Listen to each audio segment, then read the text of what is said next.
এই যেরকম আমাদের গ্যালাক্সির চারিদিকে সূর্য ঘুরছে, আবার দেখা যাচ্ছে যে এখন একটা কনসেপশন আসছে যে আমাদের যে nearest galaxy Andromeda, Milky Way, এরা একটা দিকে এগিয়ে যাচ্ছে। এক তো অ্যান্ড্রোমেডা এবং মিল্কি ওয়ে পরস্পরের দিকে এগিয়ে আসছে, বলা হচ্ছে দুটো গ্যালাক্সির মধ্যে কলিশন হবে। আর দুই হচ্ছে একটা কনসেপশন ধরা হচ্ছে যে এই গ্যালাক্সিগুলো একটা নির্দিষ্ট দিকে এগিয়ে যাচ্ছে, যেটাকে গ্রেট অ্যাট্রাক্টর বলা হচ্ছে। এই কনসেপশনটা স্যার একটু যদি বোঝান। এবারে বলি, এটা একটু ভেঙে বলি। হুম। আমাদের গ্যালাক্সি মিল্কি ওয়ে, আকাশগঙ্গা, তার সবথেকে কাছের গ্যালাক্সিটা দুটো এরকম কাছাকাছি গ্যালাক্সি আছে।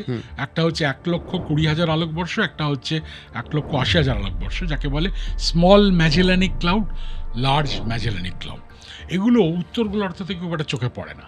আচ্ছা। সেই ফার্ডিনান্ড ম্যাজেলান যখন যাচ্ছিলেন এই আফ্রিকার কেপ অফ গুড হোপ, তখন তো সুয়েজ ক্যানেল ছিল না, ওই তলা দিয়ে যেতে গিয়ে চোখে পড়লো দুটো ছোট ছোট যেন মেঘের মতো।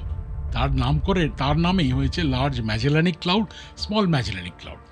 এইবার যদি আশেপাশে অঞ্চলে দেখেন, প্রায় 40, মানে আশেপাশের অঞ্চলে প্রায় 40টা এরকম গ্যালাক্সি আছে মিল্কি ওয়ের চারিদিকে। এবার আরও যদি দূরে যান, আরও যদি অনেকটা জায়গা দেখেন, দেখবেন এই গ্যালাক্সিগুলো, অনেক গ্যালাক্সি মিলে ক্লাস্টার, মানে যেটা পুঞ্জীভূত গ্যালাক্সি। আরও যদি দূরে থেকে দেখেন মহাবিশ্বে, দেখবেন অনেকগুলো পুঞ্জ যেন একসঙ্গে হয়েছে সুপার ক্লাস্টার। এবং আশ্চর্যজনক, এখনো অবধি কেউ কিন্তু, অনেকে তাত্ত্বিকভাবে বুঝিয়েছে, মহাবিশ্বের এক প্রান্ত থেকে অন্য প্রান্ত যেন বড় বড় এক চাদর বা পর্দা টাঙানো রয়েছে। পর্দাগুলো সোজা নয়, এই পর্দাগুলোর তৈরি গ্যালাক্সি দিয়ে।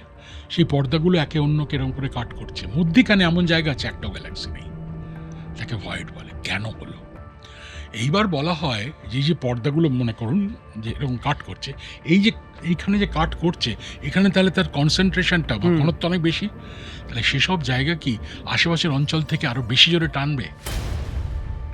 সব মিলিয়ে আমরা যেন হুড়ুর করে একটা দিকে ছুটে চলেছি সবাই, এই আশেপাশে 40টা গ্যালাক্সি, আরো যত পুঞ্জ। কি করে? তখন দেখা গেল হিসাব কষে বেশ অনেক দূরের একটা জায়গার দিকে আমরা যেন ছুটে চলেছি। তারপরে বলা হলো, এমন কি হতে পারে যে কোটি কোটি কোটি কোটি গ্যালাক্সি একটা অপেক্ষাকৃত ছোট জায়গায় একসঙ্গে পুঞ্জীভূত হয়ে আছে বলে তারা আকর্ষণ করছে। তাকে নাম দিল গ্রেট ওয়াল, বিরাট দেওয়াল, যার দিকে আমরা ছুটে চলেছি।